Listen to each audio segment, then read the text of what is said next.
সুপ্রভাত স্যার। সুপ্রভাত সুপ্রভাত। তা এত উন্নতি হলো কিভাবে রে, হঠাৎ ইংরেজি থেকে বাংলায়? না স্যার, বৈশাখ মাস পড়েছে তো, তাই আর কি। বৈশাখ পড়েছে তো কি হয়েছে, এখন বুঝি ইংরেজি ভুলে যাবি? আপনাকে একটু খুশি করার জন্য বলেছি স্যার। খুশি করার জন্য না, এতে আমি খুশি হই না। তুই পড়া বল। আচ্ছা বল তো, আট পায়েতে বুনছে জাল দিন রাত্রি ধরে, জালে বসেই করছে শিকার, জালটা সেই নড়ে। কি হবে এটা? এটা তো সেরকম প্রশ্ন স্যার, এটা খুবই কঠিন। আপনি কি একটু ক্লু দিবেন স্যার?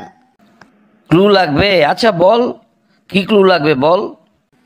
স্যার, এটা প্রাণী না অন্য কিছু স্যার? প্রাণ থাকলেই তো প্রাণী, কিন্তু এটা প্রাণীর পর্যায়ে পড়বে না রে।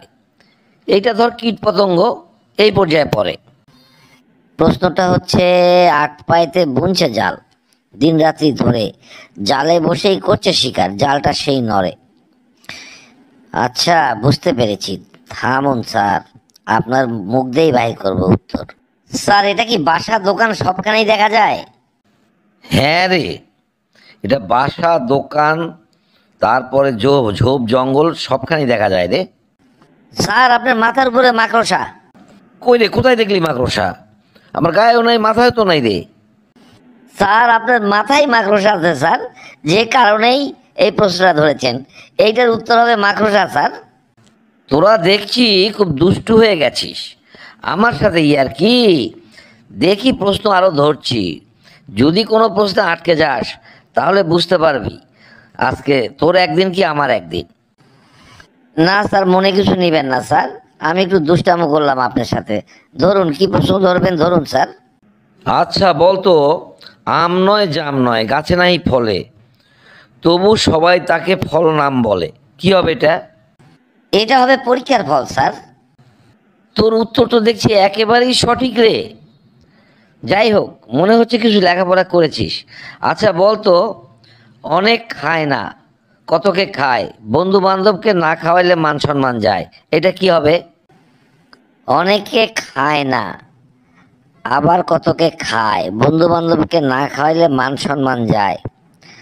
স্যার, এটা কি স্বাস্থ্যের জন্য ক্ষতিকর? হ্যাঁ রে, এটা স্বাস্থ্যের জন্য খুবই ক্ষতিকর। বলতো এটা কি হবে? স্যার, এটা হবে তামাক স্যার। তোর উত্তরটা একেবারে সঠিক হয়েছে। তা যাই হোক, এবার শেষ প্রশ্ন ধরছি। এটাই আজকে ক্লাসের শেষ প্রশ্ন, চিন্তা ভাবনা করে উত্তর দিবি, ঠিক আছে? জি স্যার, ঠিক আছে স্যার। শেষ প্রশ্নটা একটু সোজা ধরবেন স্যার। এটা যেহেতু শেষ প্রশ্ন, সেহেতু তো তোদেরকে এটা সোজাই ধরবো। আর খুব ছোট্ট প্রশ্ন, উত্তরও শর্টকাট দিবি। আচ্ছা বলতো, আরব দেশের বিয়ে বলতো কি ভাষা দিয়ে? এটা আবার কি প্রশ্ন রে বাবা? আরব দেশের বিয়ে কি ভাষা দিয়ে? আমরা তো কোনোদিন আরব যাইও নি, শুনিও নি। এই শেষে এসে তীরে এসে তরি ডুবলো। না স্যার, পারবো না স্যার। আমি জানতামই তুই তীরে এসে তোর তরি ডোবাবি, তোর স্বভাবই তাই। এর আগেও দেখেছি, শেষে এসে আর পারিস না। তো যাই হোক, বন্ধুরা আসুন তো কমেন্ট বক্সে যে যে পারবেন উত্তরটা জানিয়ে দিন। আরব দেশের বিয়ে কি ভাষা দিয়ে, উত্তরটা কি হবে? ধন্যবাদ।